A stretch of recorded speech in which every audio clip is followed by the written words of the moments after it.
The Maui Film Festival kicks off today, and one of the films generating buzz is called Flight from Death. We're very happy this morning to welcome the men who brought this film to the big screen here, Greg Bennick and Patrick Shen.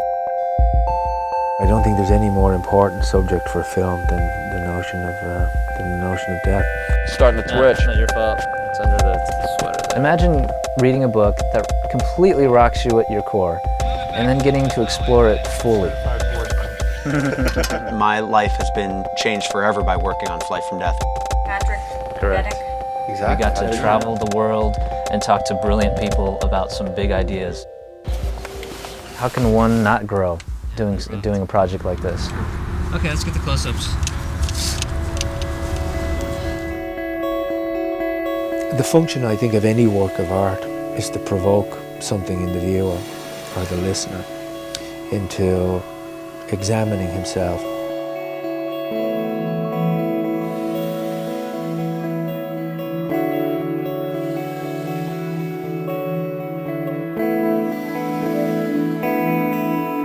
What inspired Flight from Death was Ernest Becker's book, Denial of Death. In the late 90s, I was singing in a band, and we were on tour. And one morning, after an all-night drive at about 6 in the morning in Northern California, I was laying in the back of the van, and I finished the last pages of the Denial of Death. I had been strolling through a bookstore one day and stumbled upon the book totally by accident, and read it, and it blew my mind, and decided I wanted to try and make a documentary out of it. It rocked my world. It was just an earth-shattering event to finish this book and recognize its clarity and importance. I feel like I still sort of remember getting this phone call in my office back in probably 1982 from Sheldon and saying, basically, I've got the guy. I found the guy who's got the answers. I was introduced to Becker's writings first in theological seminary. I was taking a course on biblical apocalyptic. It was in the middle 70s that I first encountered Becker. I was in medical practice, had been for many years. And it just blew me away. I don't remember much of anything else for that whole semester.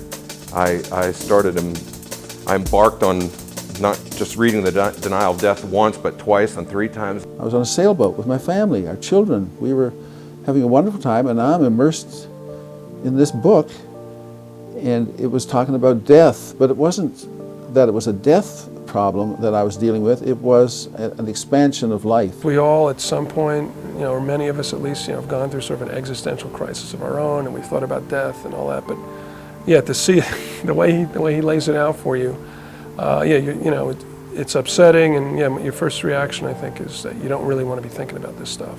I've met so many people that say, that's one that I've felt like since college that that's a book I should read, but I almost see it like a pill to swallow or something like that. They know it's good for them, but they.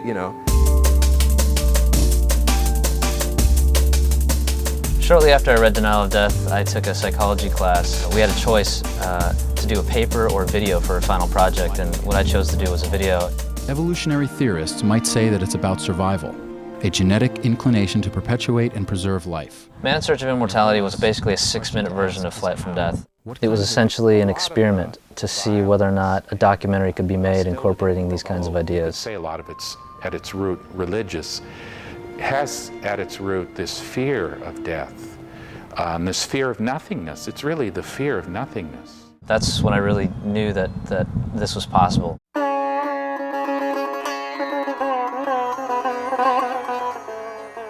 Flight from Death was literally shot all around the world. We traveled to locations such as Israel and Egypt, Guyana, Greece, Afghanistan, China, all over the United States.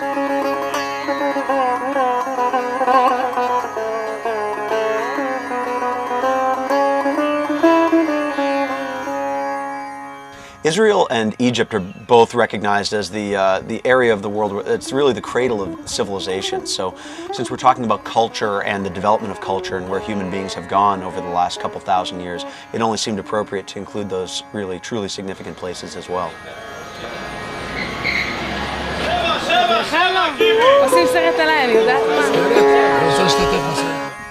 The creation of Flight from Death was really the result of a group effort.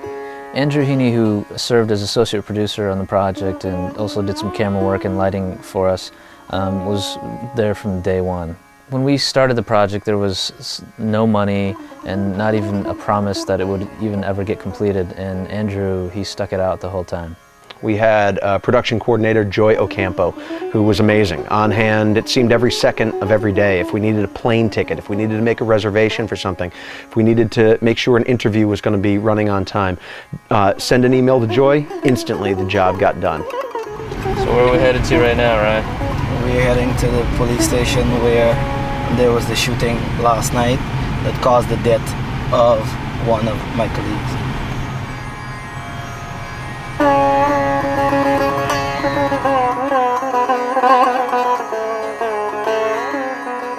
We were about a year into production when 9/11 happened, and in fact we were scheduled to head out to Arizona that week to interview Jeff Greenberg at Arizona State University where he teaches. Today, our fellow citizens, our way of life, our very freedom came under attack in a series of deliberate and deadly terrorist acts. Our associate producer at the time was stuck on a flight because there's obviously no flights coming in or out. So I'd called my friend Tom Pecorelli, another cameraman on our project, looking for him, hoping that he could take the trip with me. And I found out that day from his wife that he was on Flight 11 and had crashed into the World Trade Center that day.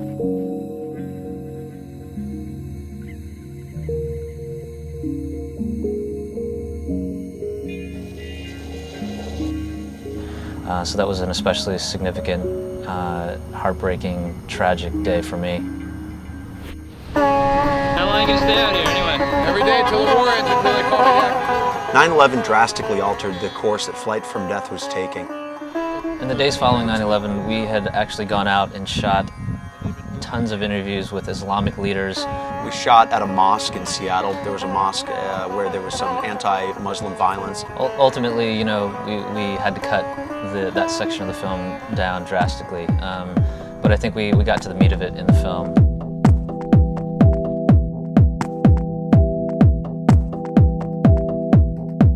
I had a few conversations with Neil Elgie, the president of the Ernest Becker Foundation, about who I might interview for Flight from Death. Neil had turned me on to Greg and some of the work that he was doing. Sheldon and I had been doing what we call the World Leaders Project. It's an ongoing initiative, still ongoing, where we write to world leaders in an attempt to set up interviews with them to talk about human violence and how we might diminish human violence through looking at violence and the motivations for it through the lens of Ernest Becker's ideas and work.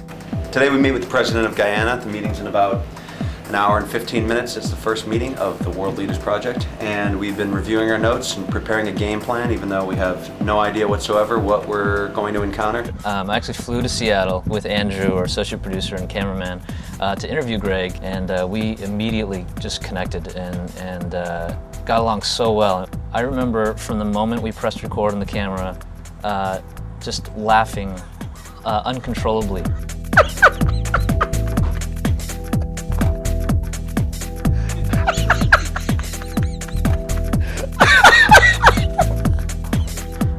So much so that Andrew, he just walked out. He just walked out of the room. Aspects of those things which aren't brought up. Here's the way that Becker has impact. I don't know what it is. When you combine social activists, where can I start from again? 40, 50 minutes later, we finished the interview. I think we got nothing but us laughing on camera.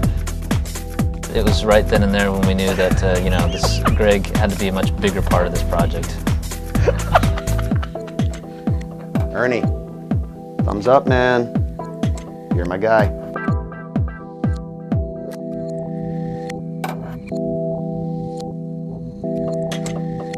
We have traveled so many miles over the last 4 years and interviewed so many people and been to so many cities and so many places, and you go a little stir crazy in the midst of the madness. With nerves of steel, ninjas never laugh. We've had a lot of fun and had crazy experiences along the way. We have more in-jokes than any pair of humans alive. Ninja! Becker simultaneously concerned. Oops, that's pretty good, huh? I don't know how much paint. Oh, excuse me. just coming in. Hello. Yeah, I don't think I know anything else about anything. We're professionals. I don't know if I can say this on video. Because maybe you should be here being interviewed. You're going to learn a little bit about, well, shit, kind of screwed this up. It could be in your blooper thing. We can keep your answers to yes or no, though. Oh. Sorry! No, I'm not interested. No, she's, how are you doing? Wait, it's all right.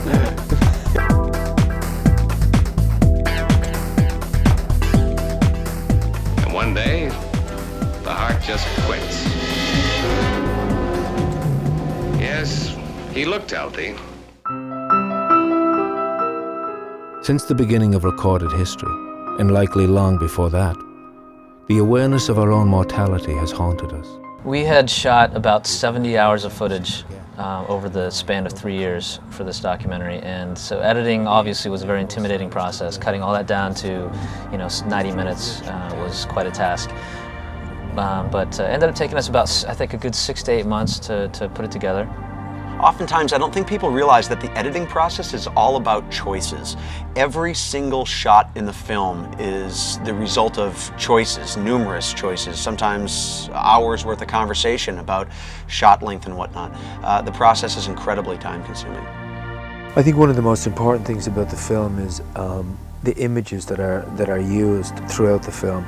In a different context, they probably wouldn't have the same significance, but when viewed in the larger context of the subject matter, they acquire a singularity and an importance which makes them stand out in a way that makes us observe them. It could be just as simple as a bird taking flight or somebody walking, but when you think about those two things, just walking or a bird taking flight, they actually contain within them the very essence and mystery of what life is.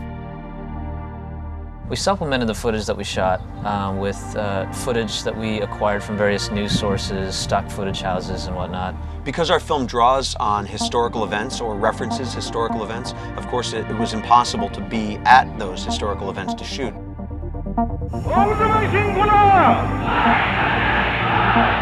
The soundtrack to Flight from Death is comprised of partly friends of mine who are musicians and songwriters, and the other half musicians who sent in demos and CDs from all around the world. Again, dealing with such a heavy subject matter, we needed to balance that, I think, with not only the narrator, but our music choices.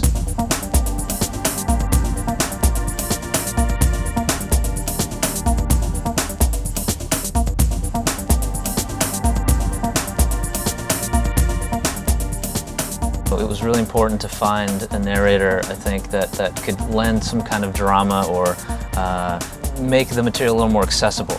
So, we had thoughts of wanting to get an actor as opposed to a narrator, a voiceover artist to do our film. So we actually made 3 lists, an A list, a B list, and a C list. The A list were the folks who would never write back to us. The B list were the people who maybe would give us the time of day, and the C list were people who were desperate and starving and would have worked for nothing or paid us to be our narrator. We actually had Gabriel Byrne high on the A list. He was one of the first 3 people that we wrote to. He responded right away, and we knew that we were going to all hit it off. What initially attracted me to the project was an opportunity to become part of a thought-provoking and provocative film about possibly the most important subject in life, which is death. Working with Gabriel Byrne was amazing. He's not only incredibly talented, but he's just a nice guy. He's professional. He was thorough. I could go on and on and on. His work on the narration was just top-notch. Post audio. All right, let's do it.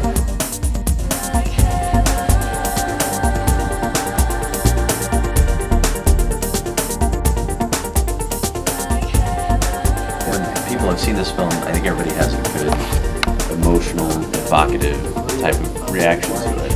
Then they meet you guys and they're like, okay, no, who made the film? Who made the film? This serious subject matter. The first time we screened the film to a live audience, there were about 200 people there. And watching these 200 people watch the film, for me, was like having a 90-minute coronary. And actually, for both of us, we stood there so nervous, wondering, are they going to like the film? Are they not going to like it? Are they going to understand it? What are they going to think? And when they gave us a standing ovation as the credits rolled, we knew that we were on to something important. We won our first award at the Beverly Hills Film Festival. We stood up and went up to the stage, and neither one of us could speak. We were so dumbfounded with the fact that we'd won.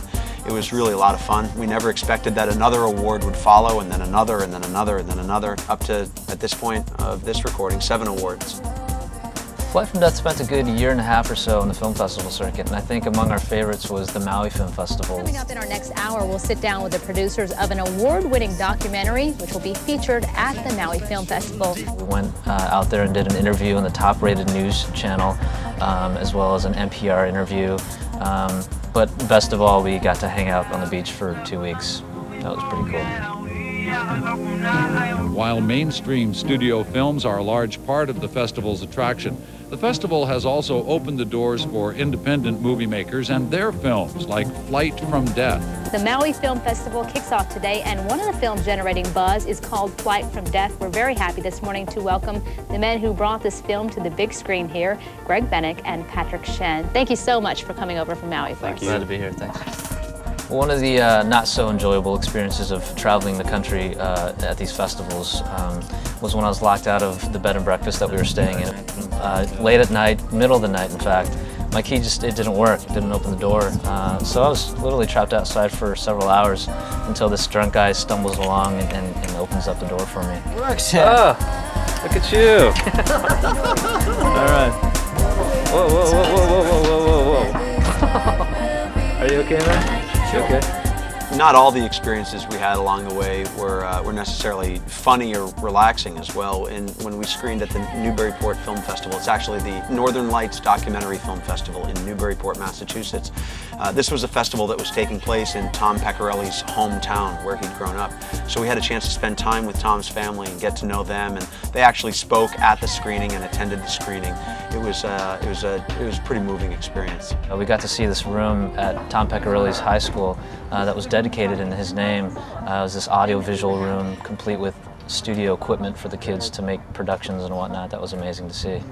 This room will always be the Thomas Pecorelli room. So when they say, "Where are you going?" I'm going to the Thomas Pecorelli room. There were these African civilizations, they were doing quite fine, thank you. And we march in, we give it one of these, you're Catholic now, let's play bingo. And in a couple of minutes, destroyed thousands of years of perfectly viable indigenous cultures. Every single time we screen the film, the same question comes up afterward. Who's the guy in the tie-dye? Where's he from? I loved him in the film. All those sorts of questions and comments come up again and again. You know, I never intended to be a psychologist. It was quite by accident and by virtue of not having any other skills. What makes Sheldon amazing is not just his intelligence and his ability to speak, but his ability to speak in a way that captures your attention, makes you laugh, and he's just a master of one-liners. The explicit awareness that you're a breathing piece of defecating meat, destined to die and ultimately no more significant than, let's say, a lizard or a potato, is not especially uplifting. I'm a miserable speck of dust in an unfathomably large universe. I'm a culturally constructed meat puppet marching to the beat of somebody else's drum, and that's just bringing me right down. I'm told that I was a haircut away from a job at Princeton, and when I got off the plane with hair down to my shoulders, that I saw that door of opportunity slam in my face real quickly. Great show today. It was fun. It was silly, but wow, standing room only. When we first started talking about this stuff, we had long hair and we didn't buy into a lot of the cultural customs of academia, and we just tried to be ourselves, and didn't really go out of our way to fit in or play the game, so to speak. And I think that led to a perception that we're weird, or arrogant and weird, and hippies, even though none of us actually were hippies. Of course, the work that they have done, I think, would just amaze Becker.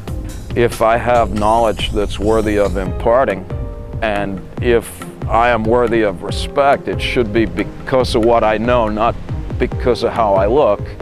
And I think there's a lot of people with suits and ties and empty heads, and that there's a lot of janitors that if we bothered to listen to them would have a keen understanding of the human condition way beyond what their station in life or their physical appearance might suggest to us.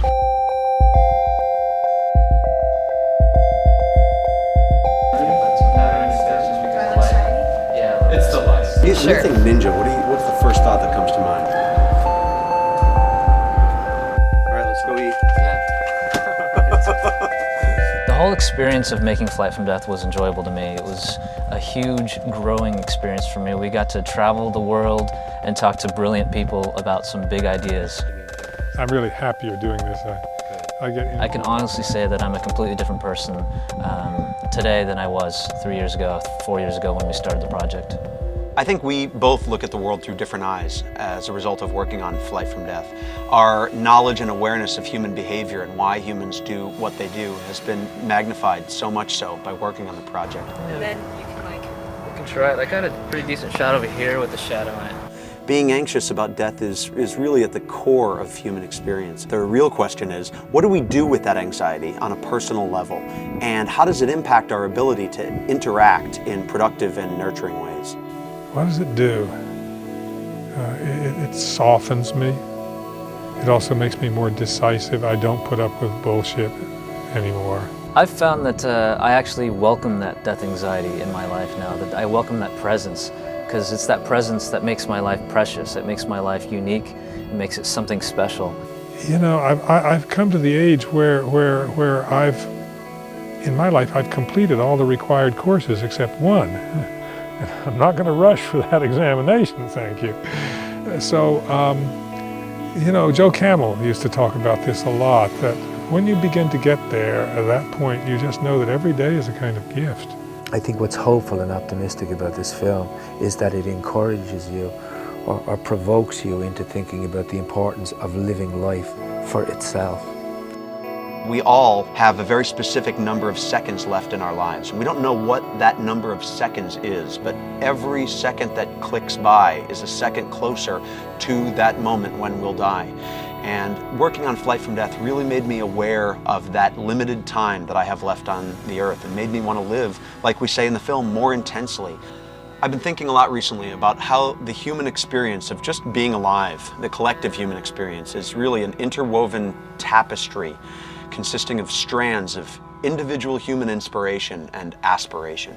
And working on Flight from Death has taught me so much about why humans want what they want, why they behave the way they do, why they hope for what they hope for, and why they have faith in what they have faith in.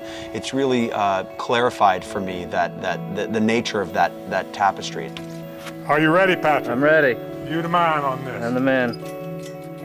One of the highlights of making Flight from Death was meeting Sam Keane. Sam has just lived this very meaningful and purposeful life.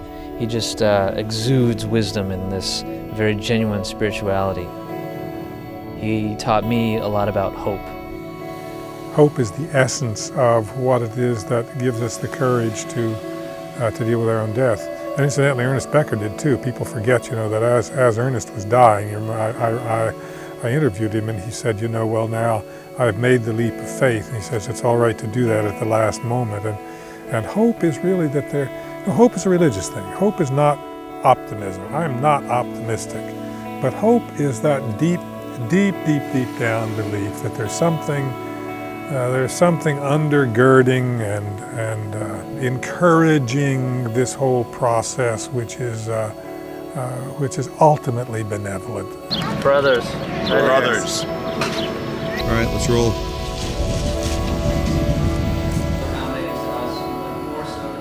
We're often asked in Q&A sessions if we've found the right illusion, the perfect way to live. Ultimately, people are asking, have we found the meaning of life, the reason for being? You know, Gabriel Marcel, the French philosopher, said something very interesting. He said, you know, we ask the question of the meaning of life only when it's left us.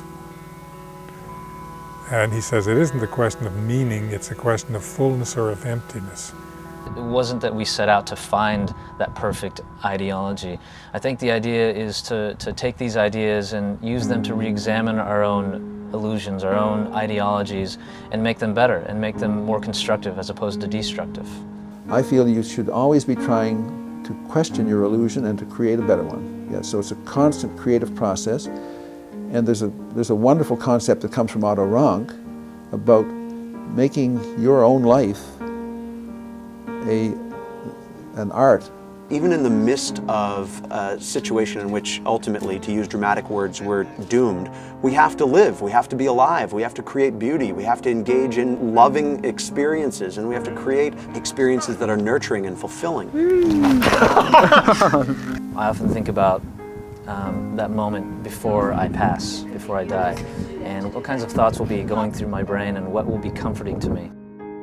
It's not so much I had the right answer or I was close to the right answers, but you know, that I'm surrounded with people that I love and that I was able to bring joy into people's lives, that I had joy in my own life, and that I had a fulfilling experience.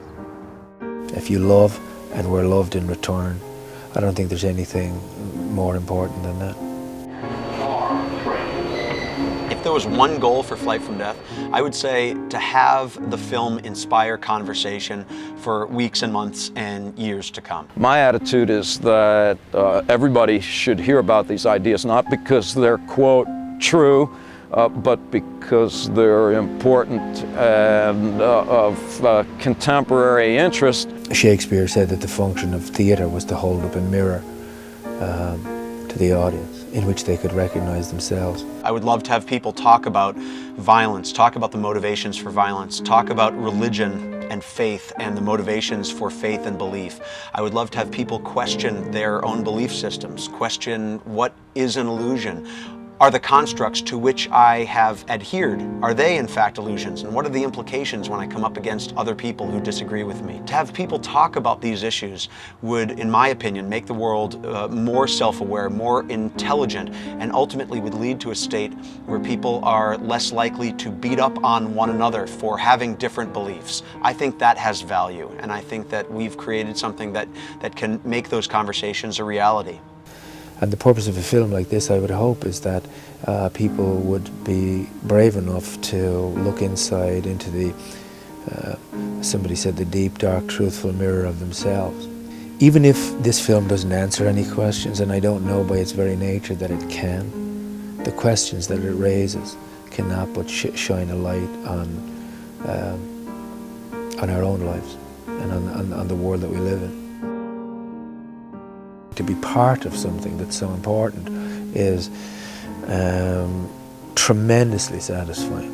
My life has been changed forever by working on Flight from Death. I've grown in very profound ways, and I'll never forget this whole experience of making this film.